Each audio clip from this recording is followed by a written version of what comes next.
estén aislados y abandonados y tengan poco apoyo de recursos. Para hacer el estudio me voy a apoyar en estos autores, porque para mí es muy importante cuando dice, por ejemplo, Amarita Ser, ¿sí?, que la educación debe ser una libertad para el desarrollo de capacidades humanas para vivir con una vida digna. Con Van Dijk, que nos dice que hay que entender la brecha digital más allá de la conectividad.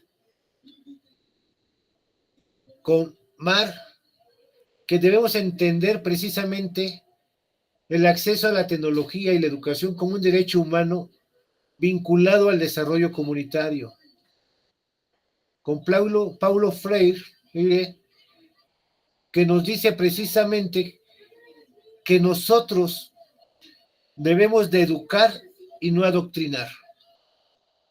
Nancy Fraser, que nos dice que debemos tener un reconocimiento cultural y representación política en cada uno de los procesos transformadores. ¿Cómo lo entiendo?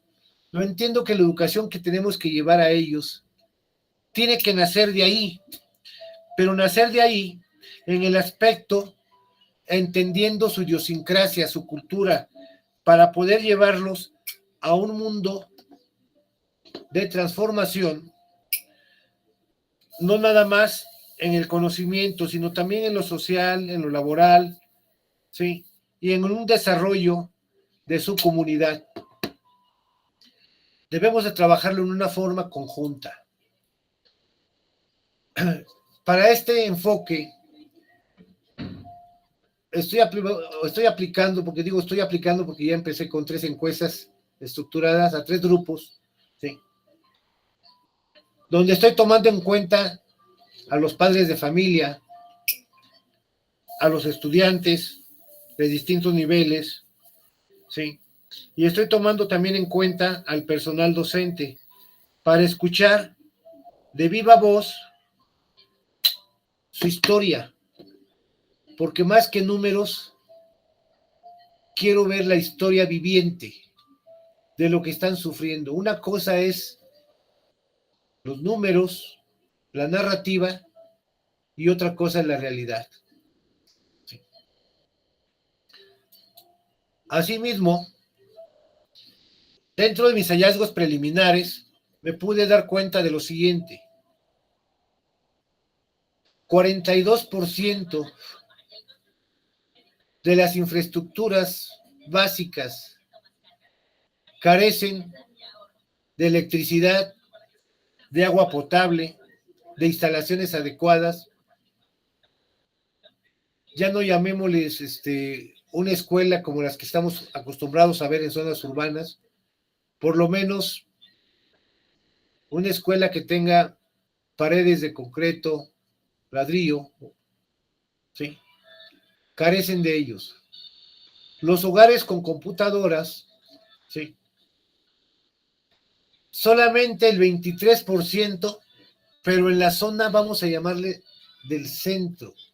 Las zonas aledañas no carecen de computadoras y la señal de internet es pésima. Los docentes los llaman a capacitación, pero no les dan capacitación, sino les dan lineamientos de lo que están haciendo a nivel central y lo que quieren hacer a nivel central, pero lo que ellos necesitan alimentarse de conocimiento, de que los capaciten en sus lenguas indígenas, no los hay. Entonces están improvisándose con las personas adultas para poder llevar ese tipo de educación hacia las personas. Existen demasiadas barreras lingüísticas, culturales y falta de trabajo infantil como estrategia para educar a los niños, no de sobrevivencia, sino para educar a los niños y canalizar a las personas en la atención del cuidado de su salud. Todos esos apoyos los tenían hasta el 2019, pero fueron expulsando a las fundaciones que les ofrecían esos apoyos. Inclusive les puedo comentar que parte de la infraestructura con la que ellos cuentan han sido donaciones de fundaciones extranjeras. Los aportes esperados, por un lado el teórico, metodológico, el práctico, que será conformado con estas gentes, que una vez realizado el estudio, sentarme con ellos para pulirlo y ver qué es lo que se puede exponer y lo que se tenga que quitar. ¿Sí? Y quiero que sean las voces de ellos a través de este estudio. No pretendo que el trabajo sea una metodología estricta, ni tampoco pretendo, ¿sí?, que estas poblaciones queden abandonadas. Es muy importante hacer un reconocimiento a estas culturas ancestrales de esas regiones que tienen mucho que enseñarnos. Yo siento que si podemos juntar parte de la metodología científica con sus conocimientos empíricos y ancestrales que ellos tienen, podemos vivir mejor y tener mayor conocimiento para poder formar programas o planes de estudios adecuados a cada región de nuestro territorio nacional. Mi agradecimiento para la universidad y para todos ustedes. Adelante, espero sus comentarios. Muchas gracias, Juan. Perdón. Estimado Juan, ¿te parece bien si presento rapidísimo la lectura que era para el día de hoy y intentamos enlazarla para no dejarla fuera? Porque ya es, digamos, la última sesión que teníamos lectura. No sé qué claro que sí, ¿sale? Me parece perfecto. Vale. Para el día de hoy ya teníamos la última lectura que tenía que ver con culturas digitales, con los docentes, sobre todo, en particular. No, creo que nadie se había propuesto para presentar la lectura, entonces la presento rapidísimo para no robarle tiempo a Juan. La lectura, está presentada por Inés Dussel y de manera general lo que ella plantea, digamos, son los debates que en el 2000, me parece que era en el 2019, déjenme ver bien la fecha de la lectura, se estaban planteando respecto a la implementación de tecnologías en los salones de clase. Sobre todo ella se va a centrar en la cultura argentina, sí, es 2012, y uruguaya, sobre todo, digamos, centrándose como en la masificación de las redes sociales. Entonces, ella empieza a preguntarse cuáles son las culturas que tienen los docentes en torno a lo que ella denomina los nuevos medios digitales, ¿no? Que ella, digamos, lo distingue de TICs porque dice, además de la tecnología per se, pues hay estrategias, hay códigos, hay culturas en general para considerar estos nuevos medios, ¿no? Y ella empieza a decir que entrevista a una serie de docentes a lo largo de varios estudios, recupera otros estudios, y ella empieza a darse cuenta que hay como dos, digamos, grandes posturas, ¿no? Una que es, digamos, los docentes, llamémoslos de la vieja escuela, y unos docentes como más abiertos a la introducción de tecnologías. Y se centra o estudia ambos. Y ella empieza a decirnos, los docentes tienen interés en aprender sobre tecnologías, en aprender cómo los chicos están usando estas tecnologías. Sin embargo, pareciera que no hay cursos, no hay materiales, no hay como propuestas que integren estos dos intereses, ¿no? Cómo las usan y cómo ellos pueden usarlas. También estudia que quienes ya están implementando el uso de estos nuevos medios, pues suelen darles un uso muy básico. Por ejemplo, se centran en la ofimática, que yo creo que ahorita vamos a discutir eso con Juan, ¿no? Yo lo veo como una serie de embudos, ¿no? No hay infraestructura, no hay internet, no hay interés político. Los que tienen compus, pues no tienen internet, y los que sí tienen compu y internet, pues le dan un uso bien básico, ¿no? Y entonces, nos empiezan a preguntar, como que pareciera que los estudios en los que sí investigan qué uso se le está dando a las TICs, pues pareciera que hay una distinción bien marcada que tiene que ver con la clase social. Por una parte, las clases, llamémoslas bajas, pues les dan unos usos muy básicos, ¿no? Que tiene que ver como, a ver, búscate algo en internet y llénate un documentito en Word. Mientras que las clases altas pues realizan tareas más complejas, ¿no? Como realiza una investigación, preséntala, crea un nuevo contenido, difúndelo, compártelo con tus compañeros, debate, que tiene que ver, claro, con una cultura pues más compleja. A esto ella le llama la gramática escolar, es decir, la gramática escolar pareciera que es más compleja conforme más privilegios, ¿no? O más clase social se tiene, o mayor estatus se tiene en la clase social, ¿no? Y bueno, ella nos indica, ya desde los 80 ya se había vislumbrado como que hay esta postura conservadora de algunos docentes respecto a la implementación de TICs, y ella actualiza esa discusión y dice, por ejemplo, ¿no? A los docentes, recordemos que esta lectura es del 2012, les da miedo acercar a los jóvenes a Facebook, ¿no? Como que parece que los quieren proteger más del mundo digital que parece nocivo, más que enseñarlos a usarlo, ¿no? Y la autora identifica que hay un problema, que pareciera que no hay una correspondencia entre las competencias que tienen los docentes con estas tecnologías y la confianza que tienen, lo cual yo interpretaría, pues obviamente si no la saben usar, pues con qué confianza van a enseñar a usarlo, ¿no? Freire decía, retomando el marco teórico de Juan, pues nadie enseña lo que no sabe. Y entonces ella identifica como actividades o técnicas que son poco comunes cuando uno implementa TICs, ¿no? Por ejemplo, no se enseña a los estudiantes a crear contenidos, no se reflexiona sobre la multimodalidad, ¿no? El uso de imágenes, de videos, de audios, etcétera. Hay pocos trabajos relacionados con la producción compleja de conocimientos, no se enseña a traducir, por ejemplo, no solo traducción, digamos, de un idioma a otro, lo entendí yo así, sino traducción, digamos, de culturas a otras, ¿no? Y tampoco se enseña, por ejemplo, la navegación entre páginas, que ya lo hemos discutido también aquí, ¿no? Eh, es decir, eh, ¿qué herramientas críticas les estamos enseñando a los estudiantes más allá del contenido, ¿no? Sino el uso crítico de cualquier tecnología? Y algunos docentes tienen como pros y contras en la implementación de estas TICs. Por ejemplo, algunos dicen, bueno, las TICs tienen un efecto democratizador porque nivelan a todos, nos acercan a todos a las fuentes de información, pero también se quejan, dicen, bueno, que también ya lo veíamos en la lectura pasada, hay un mayor costo en los tiempos de preparación de clase, de revisión, en la elaboración de materiales, en el tiempo que tenemos que dedicarle a la capacitación. Otros docentes ven y la autora critica que el simple hecho de que tú metas tics pues ya es motivador en sí, ¿no? Dice, pues habría que agarrar esto con pincitas porque entonces pareciera que solo estás reproduciendo lo que hacías con los medios físicos, ahora con lo digital y no por eso ya es motivador el recurso en sí. Y esto, digamos, viene enlazado con la idea de que lo digital es más dinámico que lo tradicional. Y de nuevo, la autora dice, pues es que a lo mejor ahí hay problemas de conceptualizar las dinámicas o las estrategias didácticas.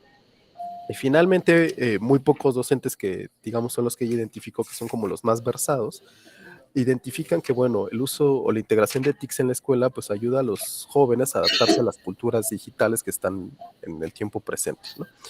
Entonces, también identifica que algunos docentes ven a los medios solo como bibliotecas, ¿no? Como pues puedes encontrar muchos materiales en internet y eso es lo chido de los nuevos medios, ¿no? Y dejan de lado otras potencialidades. También se da cuenta que muchos docentes, por ejemplo, no tienen criterios de búsqueda sistematizados, o por ejemplo, no hay una crítica de fuentes, ¿no? Por ejemplo, cuando les pregunta Dussel a los docentes, ¿de dónde sacas información? Ah, pues de tal página del gobierno, de Santillana y de otras páginas, ¿no? Y a Inés le preocupa el hecho de que no recuerden el nombre de estas páginas, pues para ella es un indicio de que no hay unos criterios claros de calidad, ¿no? De dónde están sacando el material. Y entonces ella pues nos lanza como una pregunta que yo traduje en este sentido, o reformulo en ese sentido, como ¿qué aprendizaje nos está despertando los diferentes elementos multimodales, ¿no? Que nos ofrecen estos nuevos medios? O sea, ¿qué aprendizaje nos posibilita lo visual, lo auditivo, lo interactivo, por ejemplo, ¿no? A diferencia, por ejemplo, de los aprendizajes clásicos. Y se advierte Stein es que hay como una idealización de lo multimodal, ¿no?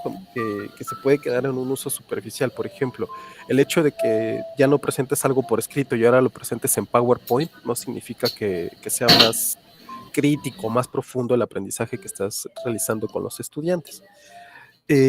También comenta que, bueno, que muchos docentes refirieron al uso de blogs y que los blogs tienen una característica que ella denomina el etos de la generosidad. Es decir, en los blogs uno comparte información y redirige a la gente a otros sitios, así como que está este beneficio, ¿no? Como de compartir el conocimiento. El problema de los blogs, pues es que tienen poca rigurosidad, ¿no? Dice que en épocas recientes, recordemos el artículo del 2012, el uso de blogs el uso de blogs, digamos, generalizado de la población general, se ha ido inclinando hacia Facebook, que pareciera que es algo parecido, ¿no? Que la gente, digamos, interactúa para compartir con sus amigos, interactúa para tener ciertos intereses ahí, lo que ha traído una nueva dinámica cultural. Por ejemplo, algunos profes se quejan de que hay una especie como de panóptico invertido, ¿no? Todo el tiempo te están vigilando, todo el tiempo te pueden grabar, entonces pórtate bien, ya no se puede decir nada, compórtate como si todo el tiempo te estuvieran grabando. Y hay como una especie como de puesta en escena, ¿no? Como actúa como si todo el tiempo te estuvieran grabando porque no sabes cuándo realmente te están grabando. Y entonces pareciera que los docentes tienen miedo a este uso, por ejemplo, de los teléfonos en clase. Además de que, claro, pues muchos aún lo siguen viendo como un distractor. Eh, entonces Inés nos lleva a preguntarnos, o ella dice, bueno, algunos docentes, por ejemplo, que tienen más experiencia con el uso de TICs en el salón de clases, se dan cuenta que este mito o esta leyenda de que los estudiantes ya traen el chip integrado, pues no es cierto, ¿no? Cuando les pides que busquen información en una página, no son capaces de hacerlo. Entonces, pues a mí se me ocurre como también ir planteando la pregunta de cuáles son las limitantes tecnológicas que identificamos a nuestros estudiantes, ¿no? Eh, y bueno, Inés ya para ir cerrando dice, bueno, los docentes siguen viendo las tecnologías o estos medios como un complemento más y no visualizan como todas las complejidades que trae el uso de estas tecnologías en el salón de clases. Los docentes siguen teniendo unos usos muy pobres de estos medios y, digamos, reproducen lo que hacían con los medios físicos. Y ella da algunos ejemplos, inicia el artículo con esto y creo que lo va concluyendo con esto. Y da un ejemplo, por ejemplo, hay grupos en Facebook que se unen por afinidad, por ejemplo, los que son afines a Harry Potter. Y de ahí se crean como subgrupos, por ejemplo, los que tienen afinidad por el medio ambiente, pero también son afines a Harry Potter. Entonces se crean grupos de, no me acuerdo cómo les llaman, Porterheads, Porters, no me acuerdo cómo les llaman, a estos fans que también luchan por el medio ambiente. Entonces, digamos, se ocupan las redes o la cultura en redes para, digamos, inclinarse al ciberactivismo, ¿no? Y que no lo profundiza Inés, pero me parece interesante plantear si esto se puede utilizar como una estrategia didáctica, ¿no? El ciberactivismo como una estrategia de aprendizaje. Y bueno, finalmente, ella dice, hay muchos docentes que son renuentes también al uso de las TICs en el salón de clases porque ven el copiar y pegar como una trampa, ¿no? A pesar de que varios de ellos también lo hacen cuando hacen recursos o elaboran recursos didácticos.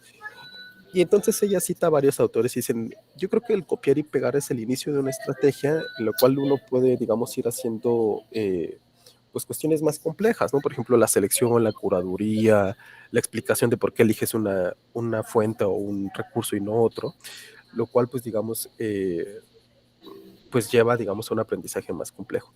Las conclusiones de la autora finalmente es, pues, que el uso de estos medios en la escuela lleva a criticar que no necesariamente lo que pasa fuera de la escuela es mejor, ¿no? A veces se dice, pues bueno, es que en la escuela ya no nos enseñan nada, ya no nos están preparando para el mundo real, como si lo que sucederá en el mundo real fuera mejor de lo que sucede en la escuela, por ejemplo, ¿no? El uso de las TICs en la educación, pues nos ayuda a ir fomentando y ir cimentando una cultura de lo común.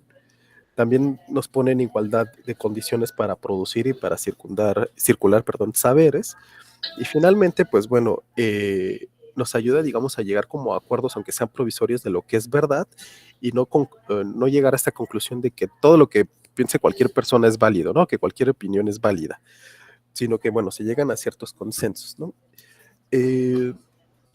Entonces, en general, esto es lo que nos plantea Inés. No sé si alguien quiera enlazar con lo que nos ha expuesto Juan sobre, digamos, todas estas restricciones que suceden en Oaxaca, o en general alguna opinión que tengan. Si me escuchan raro, perdonando, medio enfermito. No te preocupes. O sea, mira, o sea, yo te comento lo siguiente. He visto muchas cosas, doy clases, soy docente activo en línea, y una de las normas precisamente que establecen las distintas universidades es que todo tiene que ser dentro de la plataforma. Los alumnos se manejan a través de Facebook, a través de chats, a través de Instagram, Telegram, intercambian opiniones. Los docentes no pueden estar dentro de esos grupos, que yo lo siento también fuera de contexto, porque las opiniones que muchas veces se expresan sobre trabajos o sobre los apuntes que están haciendo, tú los puedes guiar, los puedes, hay que entender algo. El docente hoy en día tiene que dejar de ser docente y tiene que convertirse en facilitador del conocimiento. Partiendo de esa base, por un lado. Por otro lado, sí, tenemos que los docentes digitales, como tú acabas de mencionarlo también y yo lo mencioné, sí, a muchos, me incluyo, nos incluimos todos, creo, nos hace falta ahondar un poco más en todos los conocimientos para poder sacar provecho a todas las herramientas y poder ser más productivo con los alumnos. Los alumnos tienen muchas inquietudes, ya no son aquellos alumnos de nuestros tiempos que tenían que leer bastante para poder entender las cosas. Ellos están más asociados a imágenes, a textos cortos, ¿sí?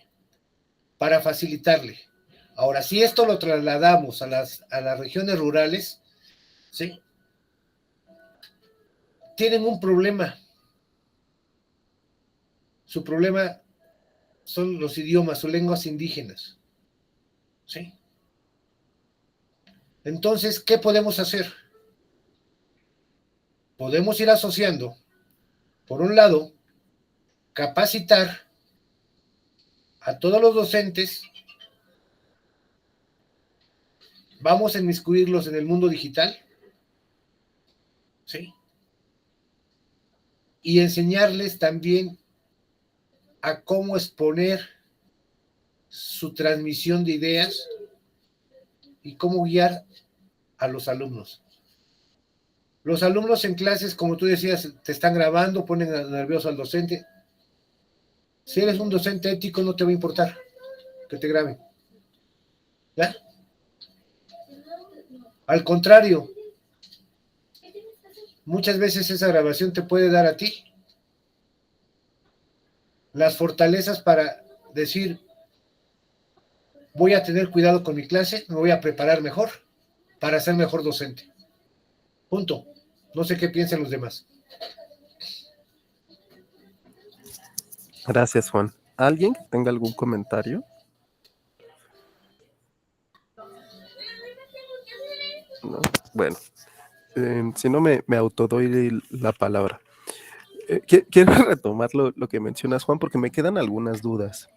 Y te estoy muy honesto, parto como de la completa ignorancia de cómo es la educación en el mundo rural. Nunca he dado clases en el mundo rural, honestamente nunca lo he investigado, pero me queda como estas dudas. Por ejemplo, dices que vas a ir como desde la educación básica o que tus entrevistas y tus personas informantes van desde la educación básica hasta la media superior, que vas a trabajar con docentes, con estudiantes, con padres y con madres de familia.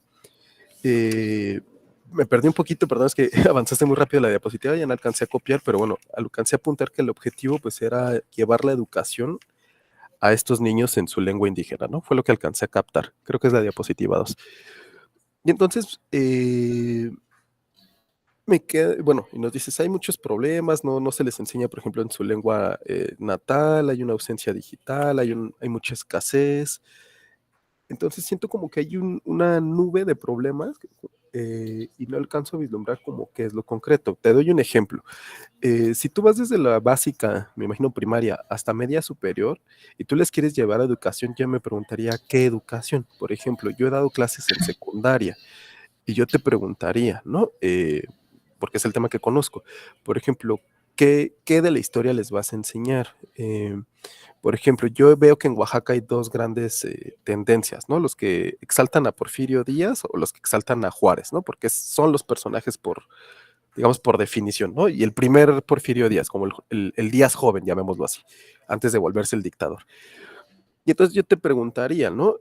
Si esa es la educación que vas a llevar, la que exalta a los personajes, o a lo mejor vas a llevar a lo mejor una enseñanza de la historia más social, que no se centre tanto en los personajes, sino más en los grandes grupos, ¿no? Como la población, los indígenas, los obreros, a lo mejor la ciudadanía, no lo sé, ¿no?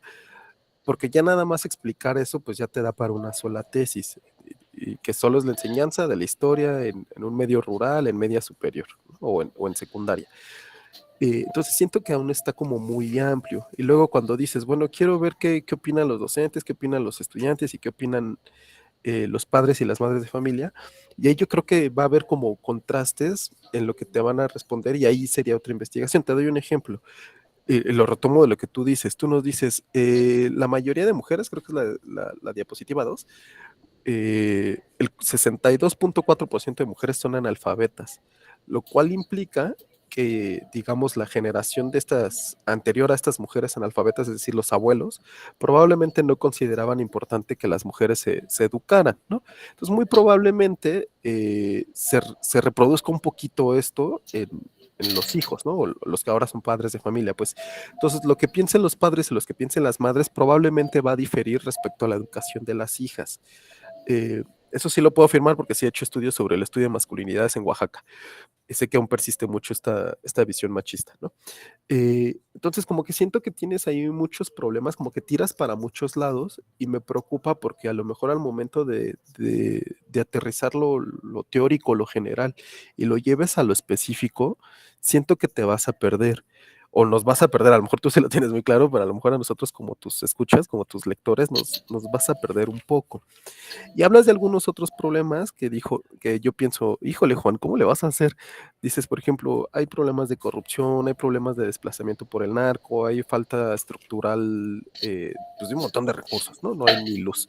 Digo, Juan, ¿cómo le vas a hacer tú para solventar eso? Porque al menos en lo que nos expusiste, parece que tus estrategias no van enfocadas obviamente ya no a resolver estos problemas, sino a lo mejor a ponerlos en la discusión comunitaria, ¿no? Por ejemplo, cómo desde la educación podemos hacer que nuestros jóvenes no se vayan al narco, por ejemplo, me parece un reto enorme, ¿no? Eh, entonces, no sé, como que me quedan estas dudas, ¿no? En conclusión, si tuvieras que quedarte con algo muy chiquito de todo lo que nos presentaste, ¿qué sería, no? O algo Mira, muy concreto. quiero partir de lo siguiente. Quiero tener la visión concreta de la historia de ellos, de lo que están viviendo, porque solamente quien lo vive lo sabe. Entonces, si yo puedo tener la historia de que estas personas quieren salir adelante, pero si no se les da los recursos, si no se les da el apoyo, si no se les da esa luz, siempre van a vivir entre sombras. ¿Cómo empezar con la educación básica desde abajo? ¿Sí? Buscar lo que una vez vi con una fundación, no voy a decir el nombre para no tocar comerciales, ¿sí? Utilizando también a los padres de familia que saben leer, que saben escribir, ¿sí? Para enseñarles tanto en su lengua indígena como en español. Pero ¿qué vamos a enseñar? Vamos a enseñar el conocimiento de su cultura, de su tradición y fortalecerlos con el conocimiento científico. Avanzando a los niveles de primaria, secundaria, para que tengan el conocimiento también del mundo digital. Cuando me hablas de cómo paliar todo ese tipo de situaciones, el docente por sí solo no lo va a poder lograr. Un investigador por sí solo no lo va a poder lograr. Pero si no tenemos conocimiento de la realidad de lo que está pasando, no podemos convocar a la sociedad ni a las autoridades para tener esos apoyos. Cada uno en el papel que le corresponde deberá aportar su granito de arena para poder sacar adelante esas comunidades.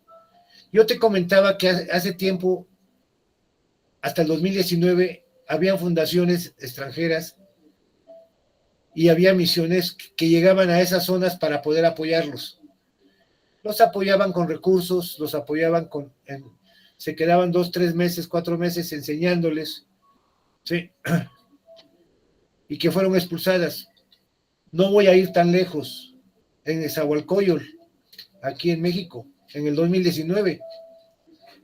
Con otra fundación estábamos haciendo lo mismo, enseñándoles a los niños, a los padres de familia, el cuidado de la salud, a evitar los problemas, sí, educándoles en el hogar y a los niños también. Y fuimos expulsados en el 2019 porque no íbamos de parte del gobierno federal. Sí, y eso mismo pasó en estas zonas rurales. Entonces, si traemos esta información real y nos quitamos las máscaras, yo creo que tanto los gobiernos como la sociedad podemos hacer conciencia y podemos trabajar en estos sentidos. No voy a tocar, si tú quieres, con profundidad una sola línea de investigación. ¿Por qué? Porque si toco nada más lo educativo, no existirá equidad social para todos ellos, porque ellos también tienen que tener movilidad social, deben de tener mejores condiciones de vida, mejores condiciones de salud, mejores condiciones de empleo. Entonces, debemos tener un panorama de cada uno de esos aspectos para poder lograr esa movilidad social. No sé si con esto te respondo, Silvio. No, más que responderme, más bien como para abrir el debate, ¿no? Pero bueno, si quieres ahorita te respondo. Mari, por ahí vi una manita. Mari, ¿andas por ahí? Sí, voy. Es que con ¿cómo se llama? Con 2 monitores y no sé qué, luego ya es difícil, pero ahí voy, espérame, déjame lo paso para acá, si no me van a ver de lado. Aquí estoy, bien. Aquí. Bueno, pues buenas tardes a todos, un gusto escucharlos, leer el artículo, estuvo bastante interesante. Y bueno, pues Juan, sí es Juan, ¿verdad? Sí. Sí. Me parece súper interesante el trabajo que estás haciendo y también como no hay suficientes estudios, ¿no? O sea, como que no es redundante. O sea, ese es un tema que tenemos que seguir llevando la luz hacia la igualdad social, hacia igualdad de circunstancias en la educación, hacia los marginados. Entonces, no me parece para nada redundante. Creo que hasta que no se logre, tenemos que seguir hablando de este tipo de temas, ¿no? Porque si no, pues queda ahí medio en el, ¿no? Entonces, por esa parte, pues te felicito, me parece una buena iniciativa. Y creo que es un problema bastante complicado porque tiene muchas interseccionalidades. O sea, hay muchos factores que están en esta problemática. Y por lo general, ese tipo de situaciones en las que hay interseccionalidad, pues no van a tener una solución ni simple, ni única, ni rápida, ¿no? Son como temas que generalmente pues llevan mucho tiempo, trabajo en equipo, no solo de la población civil, sino también del gobierno, de asociaciones, en fin, me parece que es una cuestión que abarca muchos aspectos y bueno, pues, y definitivamente por la época en la que nos encontramos, la parte digital entra dentro de esta interseccionalidad, dentro uno más de todos estos temas, ¿no? Que se conjuntan. Y en referente a la lectura, ¿no? Y un poco como tratando de hacer este crossover, bueno, la lectura es antes de la pandemia, aunque sigue teniendo muchos puntos que siguen siendo relevantes en la actualidad y de los cuales también, pues, como digo, tenemos que seguir platicando, ¿no? Y creo que Es que como es tan complejo tu tema, me parece que sí es como difícil dar como sobre un aspecto, o sea, porque por ejemplo me podría enfocar en la lengua, ¿no? En la parte digital. Y como poder a lo mejor hacer esa conexión de que a través de herramientas digitales se pueda enseñar en la lengua nativa de ellos, ¿no? En su primera lengua. Así es. Porque digamos que también lo digital es otro lenguaje. Entonces, si vas a introducir como el lenguaje digital en español, que no es como su primera lengua, ya son como varias dificultades, ¿no? O sea, cuando uno aprende una segunda lengua, tienes que tener muy bien tu primera lengua. Entonces, creo que una forma en la que lo digital se podría añadir, que podría ayudar, que podría coadyuvar esta también literacidad digital, sería usar el lenguaje y la tecnología como apoyo. O sea, la tecnología que se use, que no sea en español. ¿Sí me explico? Pero para eso también tendrías que tener docentes o programadores o gente pues que haga el contenido en la lengua nativa, lo cual me parece, y creo que por el trabajo que yo he tenido con comunidades, lo mejor siempre es que salga de la misma comunidad, porque cuando uno Así es. quiere llegar y quiere imponer, pues está padre, está bonito, pero no acaba volando, ¿no? Porque no es algo como orgánico que sale de la misma comunidad.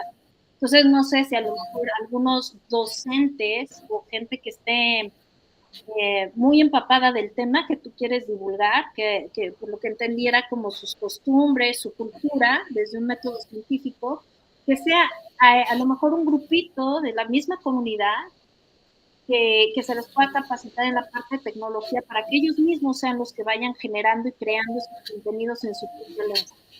Es que, bueno, no sé, creo que es muy rico el tema. Pues ese sería mi comentario. Pero genial, Gracias, Mari. sí. Gracias, Mari. Leti, adelante. Sí, muchas gracias. Sí, efectivamente creo que es como lleno de complejidades, pero bueno, en la educación creo que pocas cosas son no complejas. Y yo quisiera como remitirme incluso a la paráfrasis, o más bien a la cita que Ibn Dussel nos hace en el texto. Y voy a leer solamente las primeras y las últimas líneas. En la vida el significado no es instantáneo. El significado se descubre en lo que conecta y no puede existir sin el desarrollo y sin una historia. ¿Y por qué me refiero a ello? Porque me parece que efectivamente la educación, y me refiero nuevamente desde mi preocupación, desde el campo de la pedagogía, es la reflexión de lo que es educación. Entonces, insisto, creo que ahí es el core del asunto, es el inicio del asunto. ¿Qué entendemos por educar? ¿Qué estamos entendiendo por educar? Y educar también tiene que ver con la construcción de significados comunes. Y es este asunto de conexión. Ahora leo las últimas líneas que me parecen no solamente geniales, sino hasta además poéticas. La certeza puede ser instantánea, la duda requiere duración, el significado nace de las dos. Entonces, bueno, un poco para decirte, estás en camino, porque efectivamente tiene que ver con algunas certezas, tu trabajo parte de algunas certezas, pero también de muchas dudas. Y la construcción de significados y la construcción de conocimiento me parece que parte de ambas perspectivas. Ahora, y un poco vinculado también con el texto y con esta además con complejidad sobre cómo utilizar el asunto de las herramientas digitales, y un poco lo que decía Ociel, que de pronto la crítica puede ser que las herramientas o incluso las herramientas multimodales pueden quedarse en la superficie. Me parece que también tiene que ver entonces con esto. Es decir, cómo usamos las herramientas que pueden ser muy básicas, pero más bien siempre pensando en la co-construcción de significados. Y esta co-construcción de significados es contextualizada. Me parece que a partir, justo como tú lo dices, que nazca de la comunidad. Y por último, me gustaría a lo mejor sugerir, dices que Thomas Amartya Sen me parece muy pertinente, pero Martha Nussbaum retoma justo este enfoque de capacidades de Amartya Sen para todavía concretarlo más en el campo educativo. Y ella habla de 10 capacidades humanas para dar sentido, para dar orientación, digamos, a nuestras orientaciones formativas o a nuestras acciones formativas. Me parece que si se puede retomar este enfoque de Martha Nussbaum, puede ir acotando sobre los alcances. Finalmente, lo que se intenta es eso, educar, ¿no?, con acciones formativas y orientadas. Mencionaría solamente algunas de las que sugiere Marta, que tiene que ver con la simpatía, la argumentación reflexiva, con el pensamiento crítico, y algo que me gusta mucho, que ella habla de imaginación narrativa, pero ella habla como narración narrativa, como esta capacidad de ponernos en el lugar de los otros. Juicio moral, justicia social, son algunas de las capacidades humanas que pone en juego, y que a lo mejor podría dar cierta orientación, digamos, y alcances, y siempre contextualizado en esta co-construcción de significado y de sentido también. Bueno, ese es como un poco lo que me causó la reflexión de tanto de la lectura como de tu propuesta. Muchas gracias.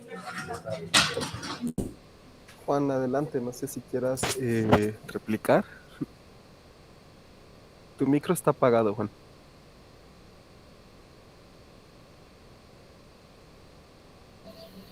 Gracias. Yo lo único que quiero agregar es lo siguiente, o sea, precisamente voy a partir de la comunidad.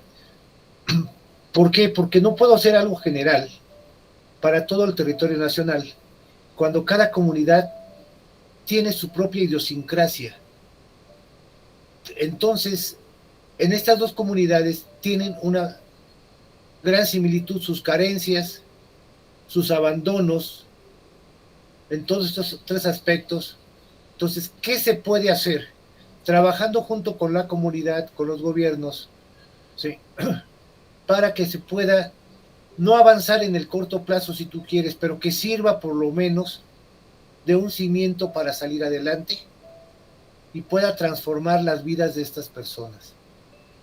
Yo siento que estas personas, porque lo he visto, me ha tocado trabajar en áreas rurales, ¿sí?, viendo las presentaciones, viendo las formas que son, tienen muchas capacidades, demasiada imaginación, demasiada creatividad. Entonces, si aprovechamos esas cualidades que tienen estos seres humanos y nosotros les acercamos las herramientas, podemos transformar esas comunidades en algo mucho mejor y transformar su vida, su movilidad social, sus recursos, ¿sí?, y transformar el país. Y creo que es un acto humano en el cual debemos actuar muchas personas. ¿Sí?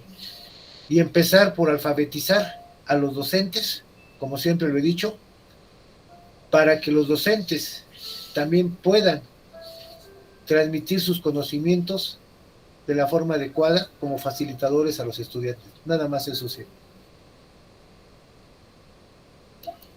Sale. ¿Alguien más? Gracias, Juan. ¿Alguien más que quiera compartir sus reflexiones respecto a lo que nos presentó Juan, o respecto a la lectura, o lo que se ha dicho hasta ahora?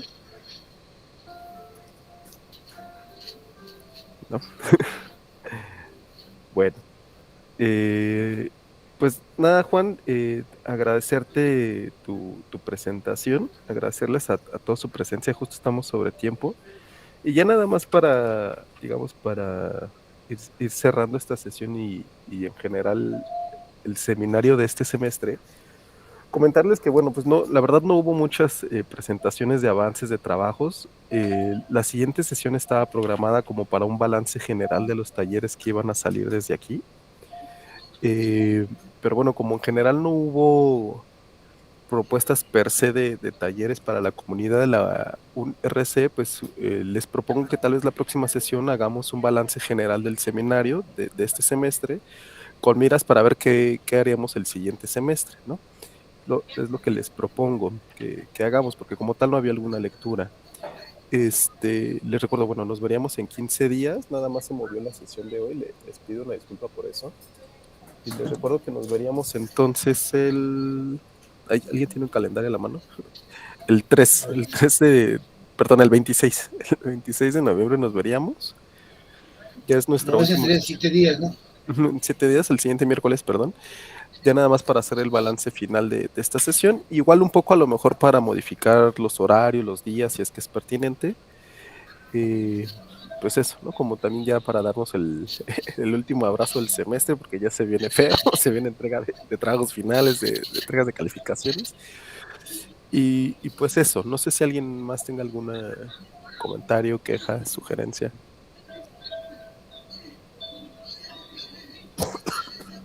No, nada más una pregunta. ¿Esta presentación te la mando por correo, sí? Si gustas, y yo se las reenvío a todos los que no pudieron asistir el día de hoy. De todas formas, ya saben, yo les mando la grabación de la sesión. Ok, ¿Alguna otra? gracias. No, gracias a ti, Juan. ¿Alguna otra duda, comentario? ¿No? Antes de despedirnos. Todo en orden, muchas gracias y felicidades a Juan. Súper, pues entonces nos vemos ya el siguiente miércoles, es nuestra última sesión como de balance guión cierre. Les agradezco a todas y a Juan su presencia y pues bueno, cuídense mucho, nos estamos viendo. Nos vemos, hasta luego. Hasta luego. Hasta luego, un abrazo para todos.